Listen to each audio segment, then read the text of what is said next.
Yan, okay na po. Ha? Hintay natin. Correct. Huwag na, kasi baka alas 10 na eh. So, might as well be punctual, no? Try to be punctual. Try to keep schedule. Okay, so, naririnig niyo ako? Yes. Okay. So, good morning again, everyone, at welcome to our regular Kapihan sa Media. First of all, we want to thank you for coming here and not to other events. let me first acknowledge the presence of the media that are here at the moment. In print, we have the Manila Times, Abante, Daily Tribune, Filipino Mirror, Philippine Daily Inquirer, Malaya, Business Insight, Remate, Saksi Ngayon, Police File Tonight, Bulgar, at Philippine Graphics. We also have TV5 and PTV4 here at the moment. In radio, we have the DZME, Radio Veritas, Sunshine Media, DWIZ, Radio Aguila, Radio Veritas, DWBL, and the RMN. Of course, online media now. We have the Noon Break Balita, Leader News PH and Pinoy Extreme Channel, SaktoNews.com, JaryongTagalog.net, and Remate Online. Of course, as usual, we have our President, President Ricardo Morales, to make our opening statement. Thank you. Thank you, Dr. Domingo. So, babasahin ko na ang prepared speech. Thank you for joining us today as we mark our 25th anniversary and observance of National Health Insurance Program Month. For the entire month of February 14 yung anniversary, no? Very auspicious. Yes. On these twin occasions, we aim to apprise you of the latest about your PhilHealth in relation to universal health coverage and how we are helping the fight against the spread of coronavirus 2019, among others. Effective siguro, wala nakamask. O matitigas lang ang ulo. 25 years ago, on February 14, 1995, PhilHealth came into being as administrator of the National Health Insurance Program by virtue of Republic Act 7875. As amended, a landmark legislation signed into law by then President William D. Ramos. At that time, wala niyong population ng Pilipinas. In 1995, there were 70 million Filipinos. The law envisioned that all Filipinos shall be provided with adequate financial protection from all health risks and to stimulate public awareness on social health insurance issues and to encourage partners like you to fulfill their roles leading to the program's success. The nation started commemorating the National Health Insurance Program in the month of Hearts by virtue of Proclamation number 1400. This year's theme is PhilHealth at 25, pinatatag na sigurong pangkalusugan sa bawat Pilipino. It simply emphasizes our continuing commitment to serve the social insurance needs of all Filipinos here and abroad. We have come a long way from our humble beginnings in the early 1960s under Medicare. May nakakaalala pa mo dito sa Medicare? I'm sure. Dito may mga empleyado pa kaming galing sa Medicare. No? In 1995, with the National Health Insurance Program, and today with the advent of universal health coverage. This is the big development. No? Our flagship program for 2020, Konsultasyon, Sulit at Tama, or in a short, Konsulta. Let me announce that PhilHealth is focusing all its attention and resources to introducing the Konsulta, which stands for Konsultasyon Sulit at Tama, unifying all our existing primary care packages under one brand. Konsulta emphasizes preventive care services, setting primary care as a prerequisite before one can access higher levels of care. We believe that it is far more feasible and effective to avoid illness rather than be sorry later, with lifestyle diseases that are catastrophic and a drain on one's finances. Pero ba sa inyo nakapunta sa mga outpatient department ng mga public hospitals natin? You see how congested they are. This is what Consulta will try to solve. If all our citizens, or most of our citizens, pupunta muna sa primary healthcare provider, hindi na sila kailangan pumunta sa OSMAP or dun sa mga tertiary or level 2 hospitals. Kasi baka doon pa lang sa primary healthcare provider, pwede na sila makatanggap ng health services eh. So that is one reason, one purpose ng pag-launch ng Consulta package. Unlike before, Consulta will be for every Filipino, young and old. And all of us will be entitled to standard services, which include initial and follow-up consultations with a primary care provider. Targeted health risk screening and assessment to include sa mga lalaki, digital rectal examination. Sinama ba ito dito? Sa mga babae naman, breast examination. Hindi, nandiyan eh. A total of 17 laboratory tests are included, such as CBC with platelet count, urinalysis, fecalysis, sputum microscopy, fecal blood occult. Pandoktor naman ito mga... Basta 17 tests yan. Bibigay siya. Depende sa profiling. Hindi naman lahat ito bibigay. Maubos yung pera natin. Titignan lang kung sa age mo, sa lifestyle, insurance mo, kung kailangan lahat ito. But this will be available dahil sa Consulta package. Okay.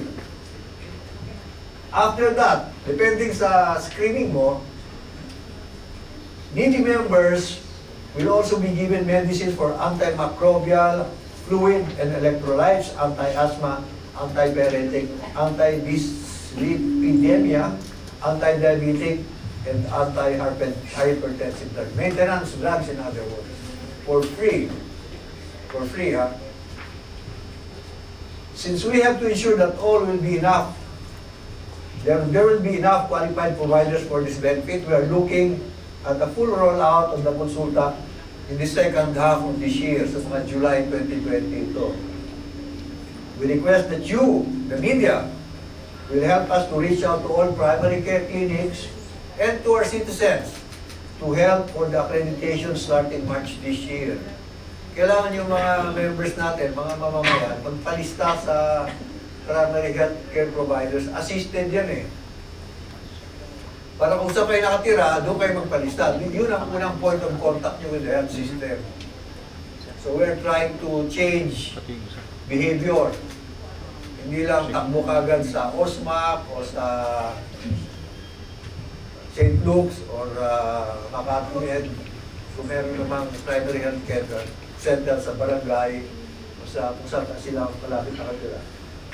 And since our rural health units and health centers are under the stewardship of our local chief executives, mga mayors sa mga governors to, I also call upon our city and municipal mayors and the respective chief health officers to ensure that the regional or rural health units are at par with our standards so we can readily make this service as accessible to all. Ayusin din naman natin yung mga rural health units. Yung kasi yung medyo reason na ayaw pumunta ng mga mamamayan natin doon. Wala namang laman eh. Walang tao, walang gamot. So, ba't ako pupunta doon? Walang din, sigurado may tao doon. So, ayusin, we will try to fix this. We have noted itong mga gaps na dapat ayusin. Again, hindi biglaan to. This will be a gradual, gradual improvement. Gradual but steady improvement. So, people will feel more confident na, pwede na pala rito matanggap na ako ng gamot ng health service dito sa barangay health unit. This is the next big thing in the Philippine health service system. Imagine all Filipinos being taken care of by primary care providers of their choice in communities that they live in. These Consulta providers will be the initial and continuing point of contact as they navigate the health system. One should see a Consulta provider first before anything, for anything that ails them, before they are allowed to see a specialist or avail of tertiary care. Sa ibang bansa, pag dumiretso ka sa Apex Hospital, hindi ka dadaan dun sa primary healthcare provider, bayad ka. Kasi ano yan eh, that is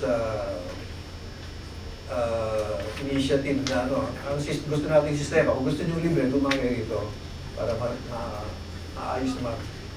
We are trying to work with apps or automation para malaman ng member kung saan siya pupunta, kailan siya pupunta doon, at sinong doktor ang kanyang harapin doon, or if he cannot make the appointment, mag-reset ng bagong appointment. So, we're trying to do all this. Ngayon naman, ang PhilHealth response to COVID-19. Yan siguro kailangan, wala nang takot dito eh. Our Board of Directors has recently approved a benefit package for member patients under investigation, o siguro under monitoring, no? Investigation, mga criminal yun eh. Ito, persons under monitoring for possible COVID-19 infection who are admitted in healthcare facilities for isolation and quarantine as advised by competent physicians. So, unang-una sinabihan namin yung mga ospital, mga level 2 and 3, kasi may mga isolation ward yan. Do not turn away patients who come because they think they've been exposed to COVID-19. Hindi nila pwedeng tanggihan yan. They must accept these patients. And then treatment due to coronavirus infection is covered and paid for using case rates. In severe cases where infection leads to moderate or high risk pneumonia yung ano yan, complication eh. We covered the attendant medical costs incurred by the patients. PhilHealth is now paying 14,000 for COVID-19 patients. This is for the 14-day quarantine period.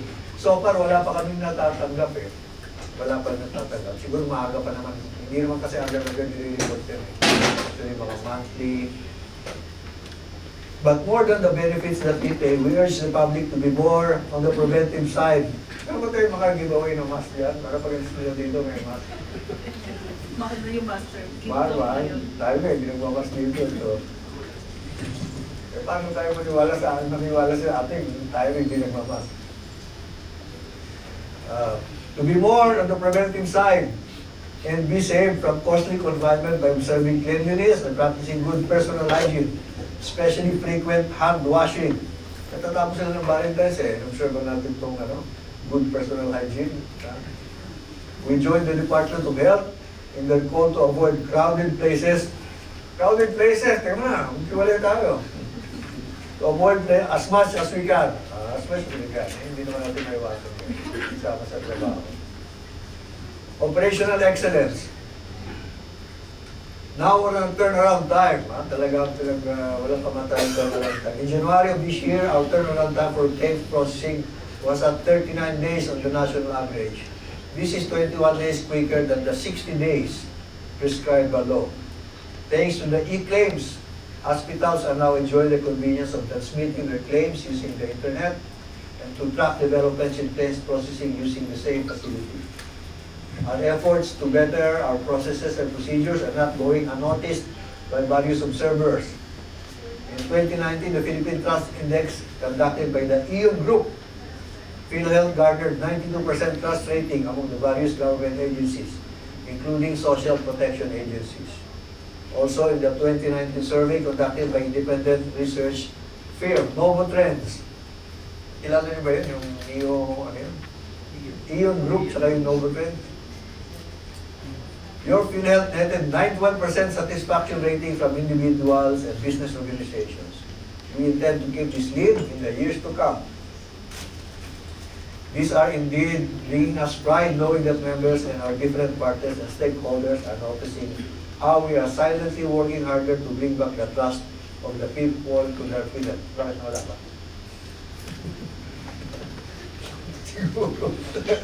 Another proof of this abiding trust is that the staggering 98.5%, nako, konti na lang, 1.5 na, 100% na, no? Of the 585 members of a private hospital group, kilala ko ito, di ba? Kilala natin yung ating suke, no? Again, applied for renewal. Talagang hindi naman ba natuturo na hindi mag-renew, no? Renewal for the accreditation for calendar year 2020. Contrary to repeated claims that all of them are no longer renewing ties with us. This shows that our partnership with healthcare providers remains strong and will remain to be for the benefit of our 108 million members. 108 million and counting. Siguro ngayon, 109 na yun. In closing, your PhilHealth is very much focused on universal health coverage. We are here to protect your funds, to ensure its sustainability for the many generations to come. We have adopted intelligent technologies to curb fraud. Foremost of this is the use of machine learning identification and analysis system, or MIDAS, that identifies unusual patterns and trends in claims data. Deviation and abnormalities that seem to trend in certain areas are looked into carefully and guide us in our next actions to investigate.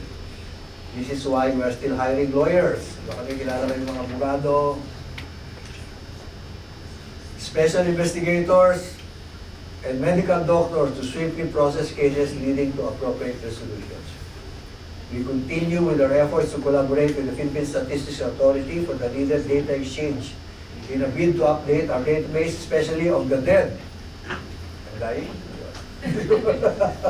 So that no more ghost claims find their way to PhilHealth. Aside from this, we are also moving towards liveness check, yung biometrics. No? We are pinapilot namin yun ngayon. To know if a member or the dependent is still alive or expired during confinement, as well as the identity authentication to help verify if they are who they claim to be. To prevent this from happening again, actually, an example, we are strengthening our information technology as well as our coordination with the Philippine Overseas Employment Administration for an ideal mechanism that will assure our overseas Filipino workers that their premium contributions are properly limited and accounted for.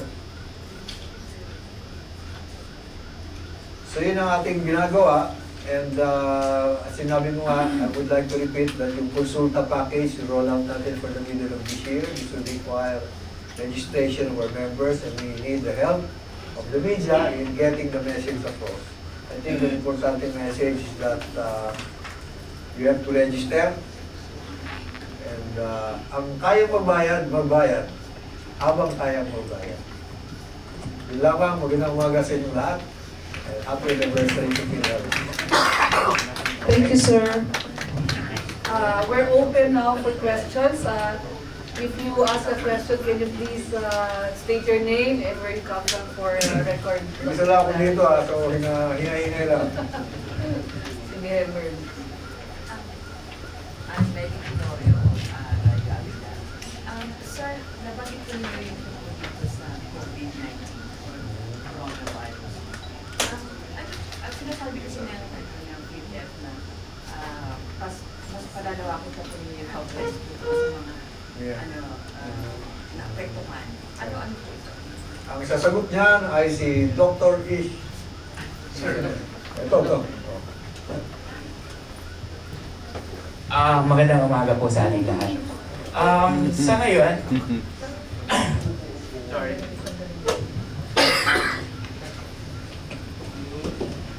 Sa ngayon po, gaya ng nabanggit ng ating Pangulo, magkakaroon tayo at maglalabas tayo ng ating polisiya, yung circular covering for the PUIs, or the persons under investigation. And this will cover technically the,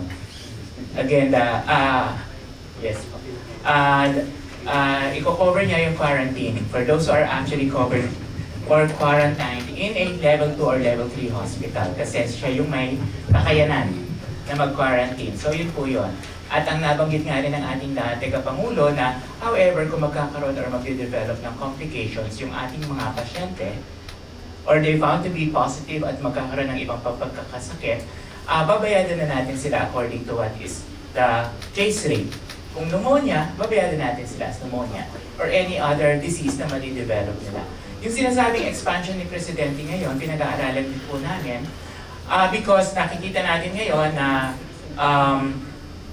yung pong meron na tayo ngayon ng mga tests allowed na ang Pilipinas, meron na po tayo ngayon, And of course, yung ating mga ginagamit sa ating mga pasyente at sa ating mga medical health workers, yung mga personal protective equipment. So sa ngayon, pinag-aaralan din natin on how we can expand our current, or yung ilalabas natin para mas makaresponde tayo na mas maayos sa pangangailangan ng ating mga magiging pasyente. So yun po yung binabanggit. So may expect pa rin tayo kung magiging sa pag-aaral natin, kailangan nating dagdagan yung ating ilalabas na 14,000 peso benefit package for the quarantines. So, maglalabas po ang korporasyon. Sir, follow-up. Follow-up lang po. Yung 14,000 for 14 days quarantine, kapag nag-develop po sila ng iba pang sakit, halimbawa ng pneumonia, dadagdagan lang po yun. Bali po ang mangyayari nun is, since ang 14,000, di ba, yung sa quarantine is you're checking if the patient would be positive or not. So yung kung ating mga magiging negatives, and that will cover for the 14,000. However, kung magkakaroon na po sila or magde-develop ng ipagkakasakit, ang ibabayad na po natin would be our case rate. So kung halimbawa naging pneumonia, it will be now charged into either the 32,000 kung yun ang kinakailangan, or halimbawa ibang pagkakasakit katulad ng sepsis or respiratory failure, whatever is the case rate allotted for that, yun na po ang ibabayad natin. Sir, ang sinasabi po nila na pag nagkaroon ka nito, kahit na gumaling ka, babalik daw po yun. Kapag bumalik pa ito, cover pa rin ng PhilHealth. Well, again, kung babalik po siya, so, at yun ay magiging, kasi ang mangyayari po niyan, kung magkakaroon ng, kasi wala pa tayong alam. This is novel. So, hindi rin natin alam kung that's why we're developing the vaccine para later on ma-develop kung kinakailangang maprotektahan na tayo. So, kung kinakailangan po, babayada naman po natin ang PhilHealth. Pero sa ngayon, hindi pa natin siya tinitingnan or pinag-aaralan sa ganoong pagkakataon. Sige, si Ma'am muna. Last year, ako po si JD Agapito ng Pinay Scientist Radyo Aquila. Magandang umaga at happy 25th anniversary sa PhilHealth. Last Sunday po, nakausap ko po sa interview si Dr. Ernesto Domingo at sila po yung parang nagsimula nitong tinatawag nating Universal Healthcare. Kaya nga parang yung pagkaka-interview ko sa kanya ay anniversary na din ng pagpapasabatas nito.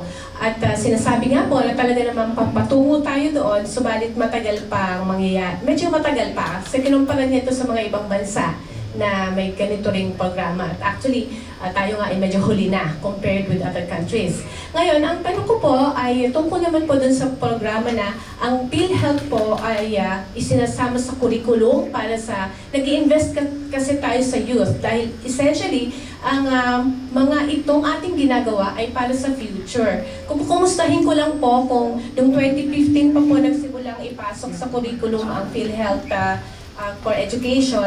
So yun lang po, sino kaya po yung pwedeng sumagot tungkol doon po sa pagpapasok sa curriculum nito pong tungkol sa ating PhilHealth or insurance. Yes, at salamat sa pagtanong yan. Gusto natin na maaga pa lang alam na ng youth natin no, ang social health insurance concepts. Kaya pinasok namin yon doon sa Learner's Manual ng grade 11. And in fact, this year, it started last year, nag-start kami ng tinatawag na Quiz B. Quiz B and Spelling Bee. This is to test the students on their knowledge based on that manual.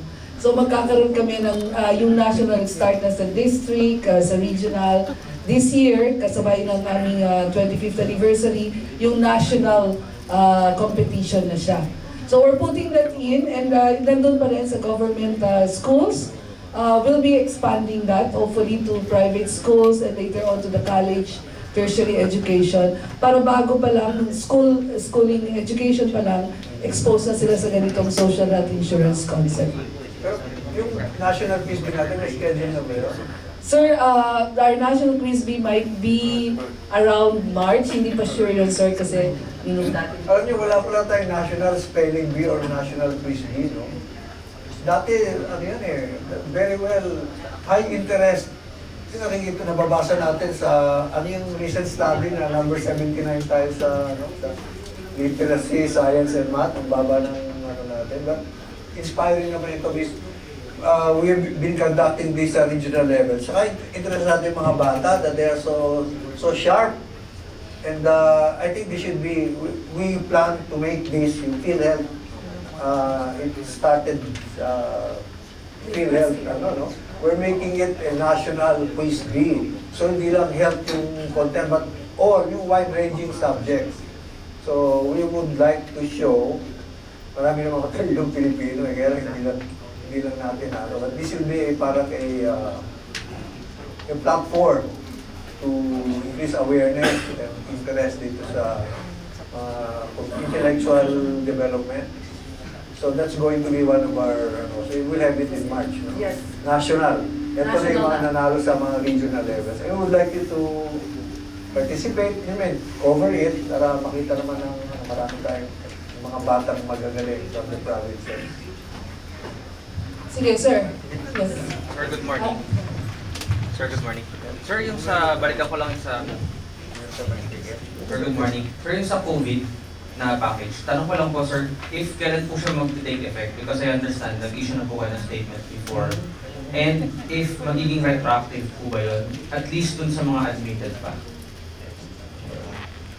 Yun, sabing January 30 already in effect. Ang dyan kasi, you know how much the test cost? 6,000 per test eh. And you need at least 3, no? 1 to confirm kung meron ka nga, and yung last 2, kung nabuhay ka, you can already be discharged. So, medyo mabigat din ang baka mga 50%. But we have not yet received a single report of admission for COVID-19. So yung mga na-admit na po before, since January 30, covered na po sila. Covered na sila. Yes. Thank you. Okay, si Hilda muna and then kayo, sir. Hilda Ong from Remate and Radio Veritas. Tatanungin ko lang regarding po sa PCSO kasi effective January, yung 40% ng 30% fund nila ay naka-allocate na for PhilHealth. So ngayon, yung mga pasyente na kumbaga na ospital, 10,000 na lang nakukuha ng maximum. And then mga laboratory, lahat po nawala na. So ang sabi daw kasi, ang pera mapupunta sa universal healthcare. So ang tanong ko po, kailan po ba mag-i-implement o kailan po ba may guidelines na po ba ang PhilHealth? Kasi ang pagkakaalam, kasi na-interview ko rin si Secretary Duque, ang pagkasabi po niya ay 2022 pa. So what will happen sa mga pasyente na umaasa sa PCSO kung ang pondo ay lalaan sa universal healthcare itong 2020 and 21? Yung pera ng manggagaling sa PCSO, hindi didiretso sa PhilHealth yan, walang lateral transfer. Dadaan muna yan sa DOF, BBM, bago darating sa amin. And then when we disperse it, it's going to be case rate. Yung ginagawa kasi diretso ng PCSO mayor, cash ang binibigyan nila sa mga pasyente. No? Wala kami mechanism na gano'n. So we have not adopted the mechanism. We stick to our mechanism na case rate mechanism. So yun ang namin. Kaya we have liaised with the PCSO para malinawan namin na hindi lumipat diretso sa amin yung kasi yung sinasabi nila na you go to PhilHealth kasi sila na ngayon magbibigay. Hindi kami nagbibigay ng financial assistance. It's still through the case rate. So, but hindi lang naman galing sa kanila, pati PAGCOR, yung sin taxes, all of that will be, and we are continuing to work with BBM and the Department of Finance to increase yung funding na, kasi ang, actually, academically, yung PhilHealth is paying out about 2 to 3 billion a week sa benefit payments. Do you know how much PAGCOR is giving us?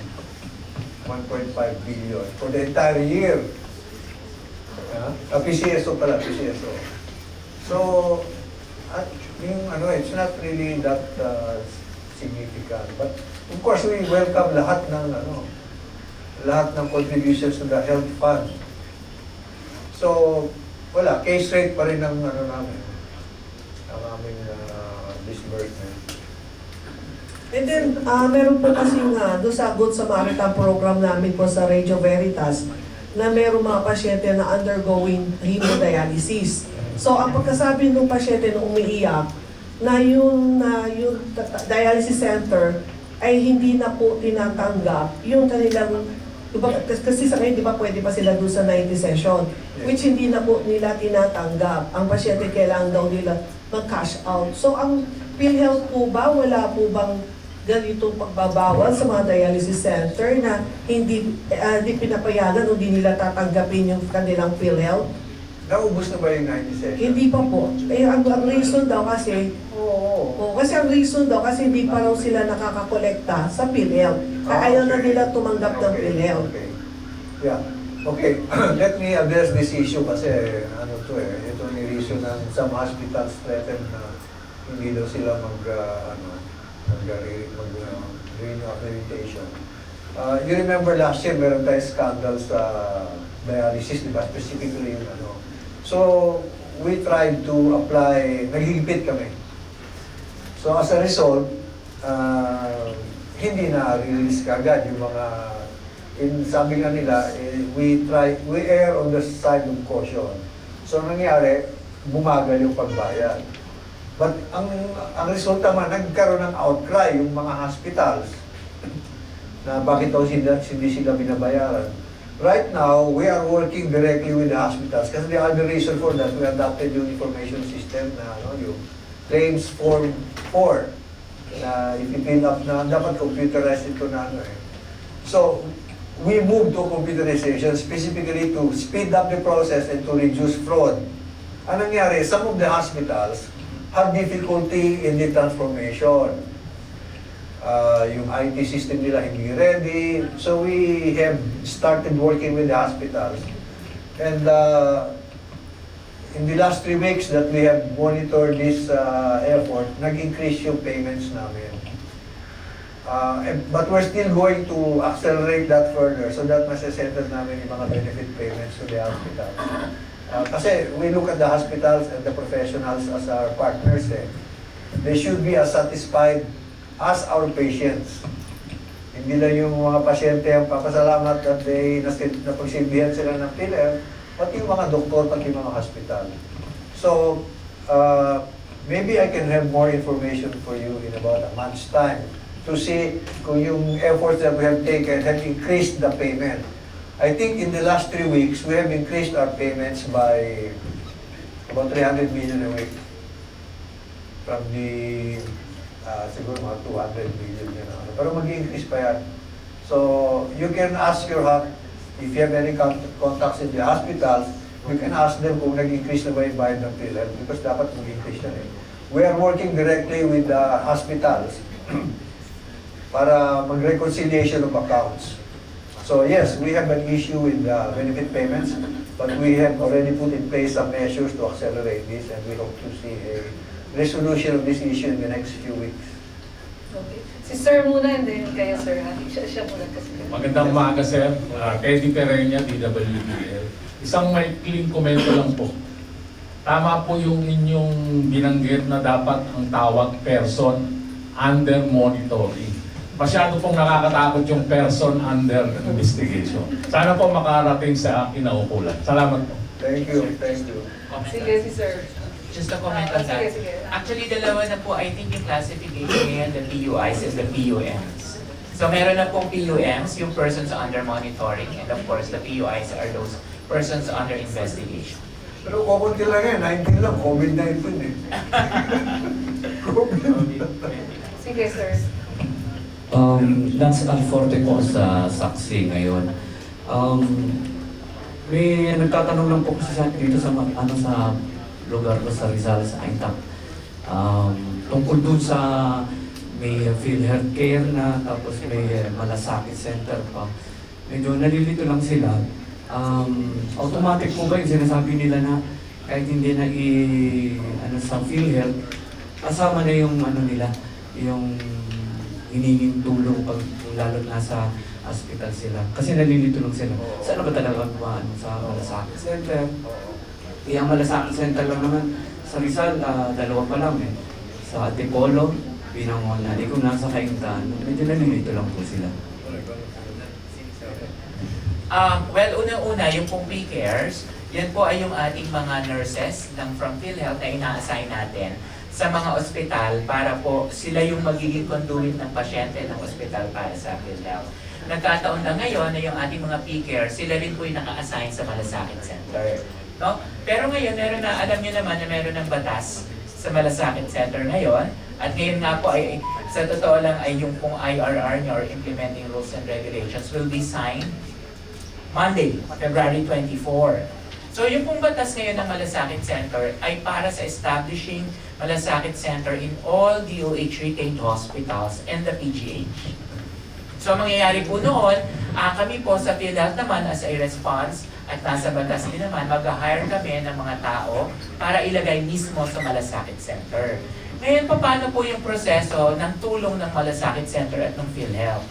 Technically po, ang mangyayari pa rin yan, lahat ng benepisyo na makukuha sa PhilHealth, kakaltasin. Tatanggalin din muna. However, dahil hindi pa fully implemented ang universal healthcare, meron pa rin pong tulong na ibibigay ang Malasakit Center. Kasi maaaring hindi pa natin nakukover lahat. At yun po ngayong tulong na yun ay doon sa Malasakit Center pupunta at doon kukuhanin. At meron po doon pamamaraan kung sino muna yung mga tutulong, like for my medical assistance, it would be PhilHealth and the PCSO. For other financial assistance na kailangan ng pasyente, especially na mahihirap nating kababayan, it will be the DSWD. Or later on, kung saan pa pwedeng kumuha ng pondo.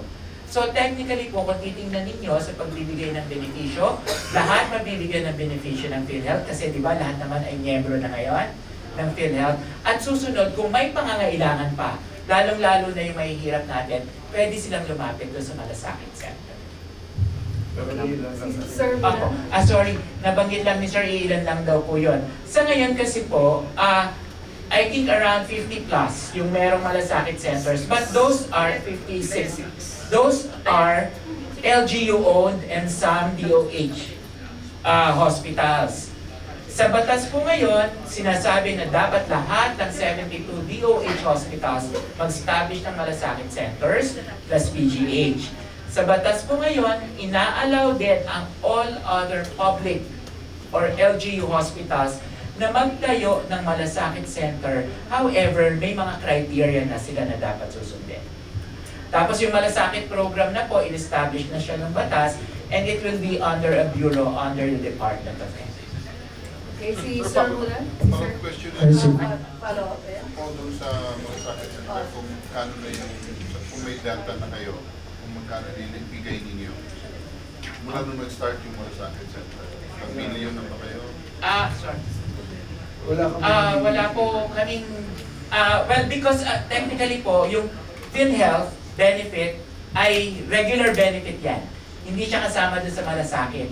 Kasi di ba ang tanggal ng benepisyo, lahat PhilHealth muna, kung may kakulangan pa at pangangailangan, pwede po natin ilapit sa Malasakit Center. However, ang PhilHealth po ay nasa Malasakit Center din, doing their thing pagdating doon po sa mga member assistance, updating, registration. So, but right now, wala po kaming data kung magkano na naitulong ng Malasakit Center nationwide currently. Sige, sir. Hi sir, Gregory Gorotov from TV5. Sir, clarification lang po dun sa 14,000 para sa COVID cases. Yung ano po yung inclusion nito? And I'd like to ask, kasi po, di ba yung nabanggit po ninyo, yung per test would cost 6,000 pesos. So if yung 6,000 kasama na po sa 14,000, ano po yung inclusion nun? And di ba po, if mag-positive yung isang PUI, he or she would need another 2 confirmatory tests before he or she would be discharged. If so, 6,000 each test, that would cost 18. So, well, technically po, when we had this 14,000, kung titingnan nyo po yung mga tests na ngayon ay ina-allow na sa Pilipinas, wala pa po yun. So that was not part of the coverage before. Dahil sa labas pa naman din pinagagawa and it was being covered still by the government, by the national government. So the 14,000 would really cover for the services ng quarantine. Either wala kang sakit kasi ito yung inoobserbahan pa lang eh. So yung nadudong ka sa ospital, quarantine ka, tinitingnan kung mag-develop. Pero yun din po yung binabanggit ngayon ng ating presidente that we are studying to expand this 14,000 to cover for those.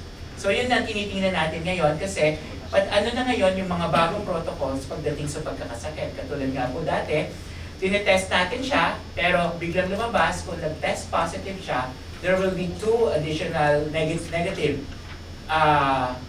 test. So yun po ngayon yung mga consideration for us to expand this particular package. So pagkalabas natin ngayon, pinag-aaralan natin and hopefully, the soonest possible time we can have an expansion to cover for some. So another, Wala po. Yung virus walang ano yan, it has to run its course eh. So yung anong tawag na care yan na para supportive lang siya Yes. during the confinement. Yes. Walang gamot na naibibigay. also, sir, this would only cover Filipinos, sorry. This would cover all our members. So technically, ang members naman natin are all Filipinos, but remember, we also have expanded our member contribution for some foreigners who are actually here or even employed. So yung mga foreigners naman na nandito and all, I think it will be supported by the government. Okay. Before we go to the next question, let me just acknowledge also the presence of representatives from Radio Inquirer, Bandera, and Philippine Star. Sige, sir. Hi sir, good morning. Joe Vicky po sa Inquirer. Yung sa primary care registration, kasama po ba ito dun sa provision sa UHC? And can you walk us through lang sir kung paano magre-register si member? Ano yung mga kailangan niya na requirements? Yeah, kasama yan sa provision ng Universal Health Coverage. We will identify, kasi meron tinatawag na initial integration sites, di ba?